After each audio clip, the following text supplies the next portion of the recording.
I was in a church preaching in this church in California, went into the evening service, and they had coffee. And I'm not big into that, but they had coffee. And as we came in, Kathy said this, would you like a cup of coffee? When I have a cup of coffee, I have a cup of coffee. I am not a half a cup of coffee person. I just have a whole cup of coffee. In the 35 years we've been married, I have never asked my wife, make me a half a cup of coffee. And when she said, do you want a cup of coffee? And really, I didn't. I wanted a half a cup. But I've never done that. And so I said, yeah. And I went and sat down, and I'm sitting there, and about 2 minutes later, she came over with a styrofoam cup, and she said, here, I made you a half a cup. You say, how'd that happen? We abide. We think alike. We dislike the same people. We'll be at a meeting and somebody will preach and we'll go, well, what do you think of that guy? She'll go, well, I think he's a little proud. Yeah, that's what I thought too. I mean, we think alike. You say, how do you get to know somebody that much?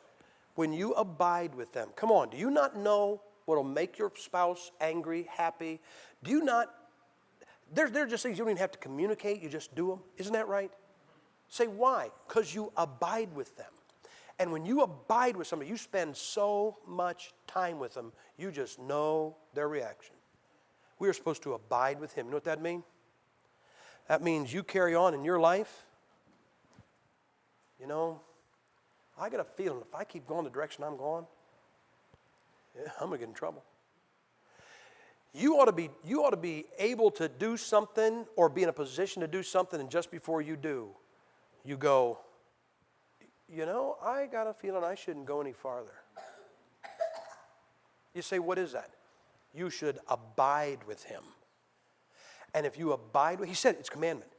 If you abide with him, you'd be amazed what you won't do.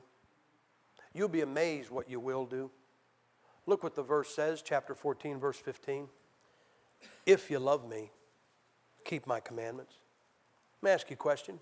I gave you 10. I didn't look for 10. I just came out with 10. If you wrote those down, you ought to be able to look at those. Now, look at those 10 things you wrote down. If you wrote them down, now you answer the question. Do you really love him? More than this, more than saying amen in response to that question, have you been doing what he told you to do? Have you been keeping his commandments? Because if you haven't been keeping his commandments, I don't care how much you can jump up and down, run back and shout, do anything you want, you don't love him. You guys know I preach. I'm not into this word challenge. I'm going to give you a challenge. You know what the challenge is? In the next 7 days, between now and next Sunday, tell the Lord you love him without speaking a word. See, if I said tell the Lord you love him, you go, I love you. And then you go, do what you want to do. No. Convince him in the next 7 days that you love him without saying the words. So how am I going to do that?